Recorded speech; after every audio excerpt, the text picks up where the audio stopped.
The first scream came through the trees at 0217 hours, thin and unmistakably human. It wasn't on the radio net, and it wasn't part of the exercise injects. Every man in Bravo platoon heard it at the same time. They were midway through a night navigation and live-fire coordination drill on the outer sectors of the Meaford Range. Fog rolled low across the impact area, swallowing infrared beams and diffusing muzzle flashes into dull bursts of light. The terrain was dense pine and broken limestone, cut by old vehicle trails long reclaimed by brush. Lieutenant Carver halted the column with a closed fist and scanned the tree line through his night vision binocular. The crying came again, distant but clear, like a child lost somewhere beyond the safety buffer. There were no nearby towns, no hiking permits issued, and the perimeter sensors had registered no breach. Sergeant Mallory keyed his handset and requested confirmation from range control. Static answered first, then a clipped response advising no civilian presence within 20 kilometers. The transmission ended with a faint distortion that no one acknowledged. Private Dennison whispered that it sounded like a girl. He swore it was coming from grid reference Echo 7, just past the dry creek bed. Two others insisted it had originated behind them, near the old artillery berm. Carver ordered a tactical pause and established a 360-degree security posture. Weapons were shouldered, safeties checked, sectors assigned with quiet professionalism. The crying shifted again, now slightly closer, carried unnaturally well through the fog. Thermal optics scanned the darkness and found nothing but cold trunks and drifting vapor. No heat bloom, no movement, no sign of a small body stumbling through undergrowth. The forest remained still in a way that felt deliberate. Protocol demanded investigation of a potential civilian in danger. Carver split second squad into a 4-man fire team and dispatched them toward the reported origin. They moved in staggered file, boots silent on damp soil, infrared strobes blinking faintly on their helmets. Helmet cameras fed back to the platoon's tablet display, grainy but steady. The fire team advanced past the creek bed without encountering tracks or disturbed foliage. The crying stopped the moment they crossed the grid line Dennison had called out. For 10 seconds, there was nothing but breathing over the open channel. Then the sound returned, not ahead of them but directly behind. The fire team pivoted as one, rifles raised, scanning empty timber. Specialist Rourke reported a whisper layered beneath the sobbing. He couldn't make out the words, only that they felt close, almost intimate.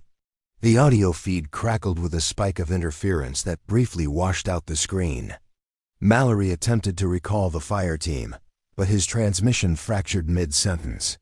The platoon heard only fragments, movement, no visual, and something that might have been a name. Then the channel went completely silent. On the tablet display, the camera view remained fixed on a stand of trees. Rifles lay propped carefully against a fallen log, safeties engaged, as if placed there by steady hands. The forest beyond them was empty, and the crying had begun again, drifting slowly back toward the main element. The silence after second squad vanished felt heavier than incoming artillery. No gunshots, no screams, no signs of a struggle echoed through the timber. Just the faint, distant sobbing of a child where 4 armed soldiers had stood moments earlier. Lieutenant Carver locked his jaw and shifted Bravo platoon into a defensive wedge. He ordered comms checks across all frequencies, including the encrypted battalion net. Each channel responded with a brief hiss of static before stabilizing into hollow quiet. Sergeant Mallory replayed the last 30 seconds of helmet cam footage frame by frame. The rifles had not fallen. They had been leaned carefully against the log. No thermal bloom suggested bodies dragged or concealed nearby. Range control responded with confusion when notified of missing personnel. They confirmed no parallel training elements in adjacent sectors, and no authorized psychological operations in progress. When Carver requested aerial surveillance, the controller hesitated before approving a limited drone launch. The quadrotor lifted from the clearing and disappeared into the fog canopy. Its infrared feed painted the forest in ghostly white and black contrasts. There were no heat signatures matching 4 combat-loaded soldiers within a 500-meter radius. Then the crying resurfaced over the platoon net itself. It wasn't ambient anymore. It was transmitted cleanly through encrypted comms. The sound bypassed environmental microphones and arrived directly in their headsets. Private Dennison flinched and tore one earpiece free. The voice was closer now, no longer just sobbing but forming broken words. It sounded like someone asking for help, breath hitching between syllables. Mallory checked signal diagnostics and found no external intrusion detected by the encryption suite. The waveform appeared as if generated inside their own network. Someone or something was writing their secured frequency without tripping alarms. Carver authorized a controlled push to recover the abandoned weapons. First squad advanced by bounds, covering angles methodically. The crying shifted again, now emanating from deeper within the tree line beyond the log. As they reached the site, Corporal Hayes reported a new detail. There were no boot impressions around the rifles other than those from the original fire team. The soil remained undisturbed, damp and smooth as untouched earth. Suddenly, the voice changed pitch and clarity. It stopped crying and spoke a single name over the net, Rourke. The pronunciation was exact, matching the way his mother had said it during family day introductions. Every man froze as the drone feed flickered. For half a second, a small silhouette appeared between the trees on infrared, colder than the surrounding air. Then the signal glitched, the image dissolved, and the crying resumed from somewhere directly behind Bravo platoon. By 0340 hours, the training exercise had become a containment operation. Carver reported 4 personnel missing and requested immediate QRF deployment to the outer grid of the Meaford Range. Battalion acknowledged with a delay that felt longer than protocol allowed. The quick reaction force arrived in armored transports, headlights cutting weak tunnels through the fog. Their commander, Captain Ivers, stepped out already scanning the tree line as if expecting contact. He listened to Carver's report without interruption, eyes fixed on the abandoned rifles. Ivers ordered a coordinated sweep using 2 elements moving in parallel lanes. Thermal drones were relaunched, and a K-9 team was brought forward despite the unstable atmosphere. The dog refused to advance past the log where the weapons had been found. Its handler insisted the animal was highly trained and combat tested. The shepherd whimpered low in its throat and pulled backward against the leash. It stared into the trees as if tracking movement no one else could see.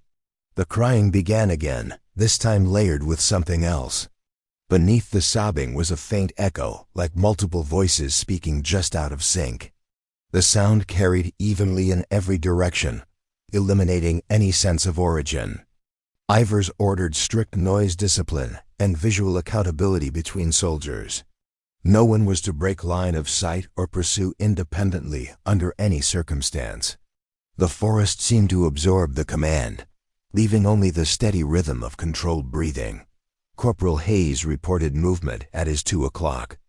Several heads snapped toward the indicated sector, rifles tracking in unison. Through night vision, nothing appeared except shifting fog and skeletal branches. Then Specialist Grant muttered that he heard Mallory calling for him. Mallory was standing 3 meters away, silent and rigid. The voice repeated, closer now, perfectly mimicking the sergeant's tone and cadence. Grant took one involuntary step toward the sound. Ivers grabbed his plate carrier and hauled him back into formation. The crying abruptly stopped, replaced by a whisper that threaded through every headset at once. It began listing call signs in order of rank and position. Each name was pronounced with clinical accuracy, as if read from an updated roster. When it reached Grant's call sign, his radio battery indicator flickered erratically. The drone feed spiked with interference and briefly displayed 4 heat signatures clustered together 50 meters beyond the perimeter. They stood unnaturally still, shoulder to shoulder, colder than living bodies should register. Before coordinates could be marked, the signatures blinked out simultaneously. A sudden gust tore through the trees, scattering leaves across the formation. In the confusion, Grant's position was empty. His rifle lay upright against a trunk, safety engaged, just like the others. By first light, the range no longer belonged to Bravo Platoon. Unmarked SUVs rolled past the outer gate, escorted by military police who refused eye contact with the soldiers they relieved.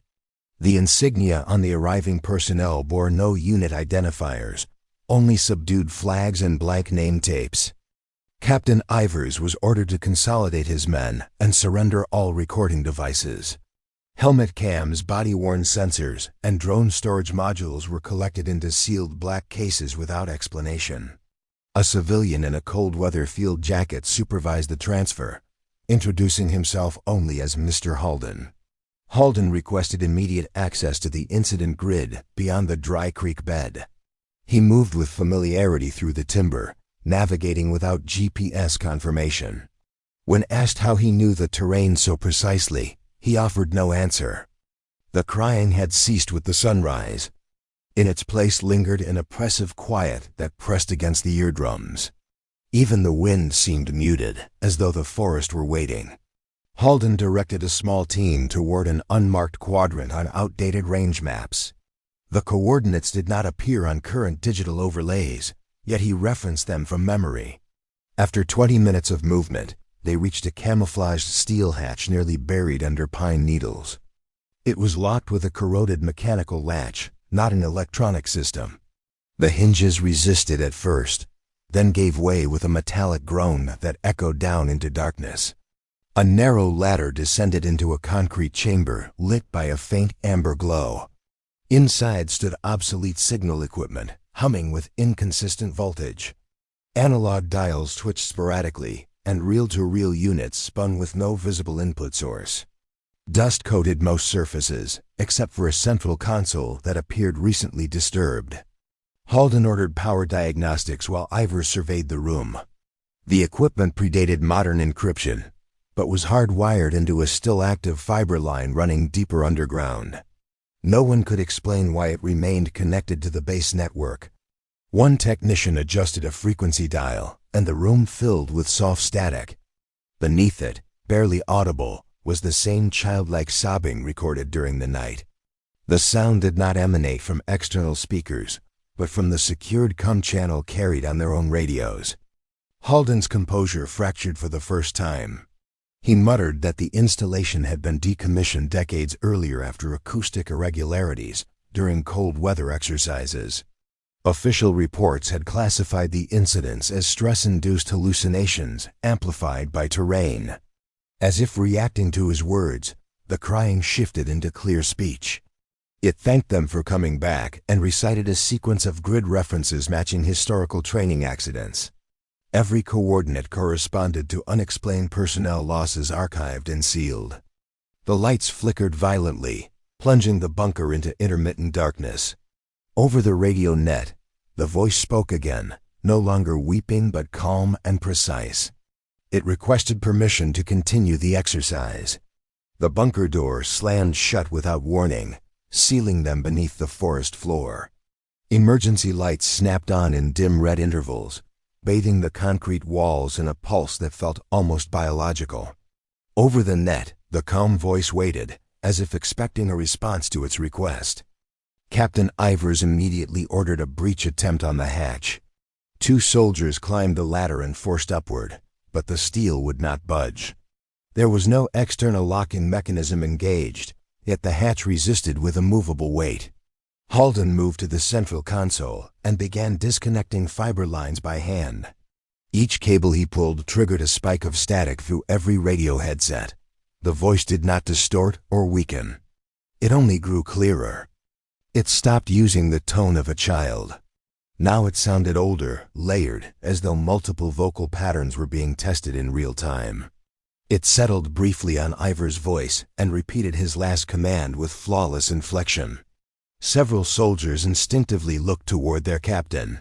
His mouth had not moved, yet the order echoed perfectly across the chamber. The mimicry was not approximate. It was exact down to breath cadence. A tremor ran through the floor, subtle but undeniable. Dust sifted from the ceiling as the analog dials on the equipment spun wildly. On one oscillating screen, Heat signatures flickered into existence directly above the bunker. 4 shapes stood motionless at ground level. Their proportions matched adult soldiers in full kit, but their thermal readings were inverted, colder than surrounding Earth. They were positioned precisely where the missing men had vanished. Sergeant Mallory's voice suddenly came over the platoon net. He sounded winded, disoriented, calling for assistance at a grid they recognized as the bunker's location. Mallory was standing 3 feet from Ivers when it happened. Every soldier turned toward the real sergeant. His radio was silent, his expression drained of color. The duplicate transmission continued for 11 seconds before dissolving into layered whispers. Halden accessed an archived log file still stored on the console. It referenced experimental acoustic mapping conducted during the Cold War to simulate battlefield chaos across the Meaford Range. The final entry described persistent signal retention after project termination. The red lights dimmed further as power fluctuated. The voice returned to a childlike register and calmly began reciting the platoon's roster again. When it reached Ivor's name, the thermal screen above showed a 5th cold figure joining the others. A metallic knock reverberated from directly above the hatch. It came in 3 deliberate strikes, evenly spaced. Then, in Ivor's own voice, the speaker above requested permission to enter. The knocking stopped, but the request to enter remained suspended in the air like a formal radio call awaiting acknowledgement. No one in the bunker moved, and no one answered. Above them, 5 cold silhouettes stood perfectly aligned over the hatch. Captain Ivers raised a hand for silence that no one needed. His jaw flexed as he keyed his handset with deliberate calm. He denied permission to enter in a steady command-grade voice. For 3 full seconds, there was nothing. Then his own voice responded over the net, granting access. The hatch mechanism shrieked as internal pressure shifted, though no physical latch had disengaged. Halden shouted to cut power to the chamber. A technician slammed the main breaker, plunging the bunker into absolute darkness. Radios remained active, their faint LEDs the only points of light. The voice began speaking without distortion, no longer bound to a single frequency. It layered itself across every open channel, overlapping transmissions from battalion and range control. Each layer carried a different voice taken from someone inside the bunker. Mallory heard himself reciting his enlistment oath. Dennison heard his daughter's laughter bleeding into static. Ivers heard after-action reports from operations he had never discussed outside classified briefings. Above them, boots shifted across metal. The thermal monitor, running on emergency battery, showed the 5 figures bending slightly at the waist. Their heads tilted in identical angles, as if listening to the bunker breathe. Halden whispered that the original project had attempted to capture battlefield acoustics and replay them to condition units against panic. Instead, it had recorded everything, including fear responses and command authority patterns. When the project was terminated, the signal did not dissipate. The hatch burst inward without explosive force, simply folding down as if gravity had changed its mind. Fog poured into the chamber, thick and unnaturally cold. 5 figures descended the ladder in complete silence. Their uniforms matched Bravo platoon precisely. Name tapes were correct, rank insignia accurate, boots laced in regulation pattern. But their skin carried no warmth, and their eyes reflected no light. Ivers stepped forward, weapon-trained center mass on the copy wearing his own face. The duplicate mirrored the motion perfectly, muzzle aligned with mathematical precision. Neither fired. The voice, now unified and calm, spoke one final time through every headset. It stated that the exercise had achieved full replication. Then all thermal signatures vanished simultaneously, including those inside the bunker. The official report later classified the incident as environmental disorientation during night maneuvers at the Meaford Range. Equipment malfunctions and personnel loss were attributed to fog density and navigational error. The bunker was sealed again under revised mapping protocols. Months later, a new platoon deployed to the same grid for routine training. At 0217 hours, over secure comms, A young girl's voice asked for permission to continue the exercise. If you believe this was only a malfunction, ask yourself why the range still answers back.